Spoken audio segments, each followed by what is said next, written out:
ভারতে থাকা শেখ হাসিনাকে ইন্টারপোলের মাধ্যমে গ্রেপ্তার করে বাংলাদেশে পাঠাতে ভারতের প্রতি আহ্বান জানিয়েছেন সাবেক প্রধান বিচারপতি এস.কে. সিনহা।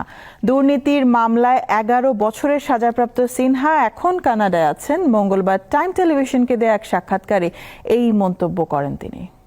শেখ হাসিনা বর্তমানে দিল্লিতে অবস্থান করছে।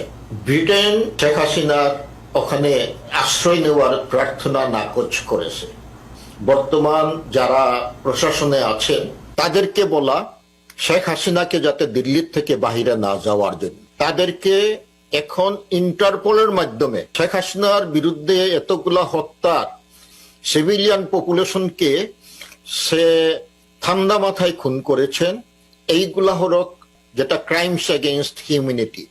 তাদেরকে যাতে কোনো দেশে আশ্রয় না দিতে পারে, দিল্লিকে বলা সেটা না দিতে এবং ইন্টারপোলের মাধ্যমে তাকে দেশে ফিরিয়ে আনা। তাকে ইন্টারপোলে যদি ওয়ারেন্ট ইস্যু হয় তাহলে পৃথিবীর কোনো এয়ারপোর্টে তাকে ঢুকতে দেওয়া হবে না এবং এই ইন্টারপোলই তাকে দেশে ফেরত পাঠাবে।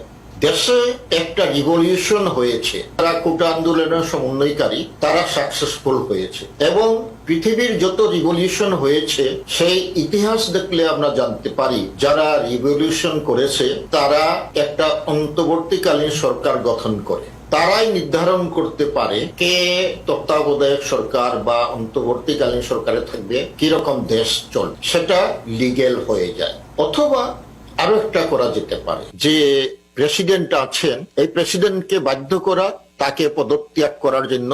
সে হলো একনায়ক শেখ হাসিনার প্রেতাত্মা, তাকে পদত্যাগ করা এবং সেই সংসদের মাধ্যমে ইমার্জেন্সি বেসিসে একজন প্রেসিডেন্ট নিয়োগ করা এবং সেই প্রেসিডেন্ট অন্তর্বর্তীকালীন তার অ্যাডভাইসার অথবা অন্তর্বর্তীকালীন সরকার গঠন করবে। এইটাই হবে কনস্টিটিউশন অনুযায়ী লিগেল ফ্রেমওয়ার্কের মধ্যে দেশ চলতে পারে।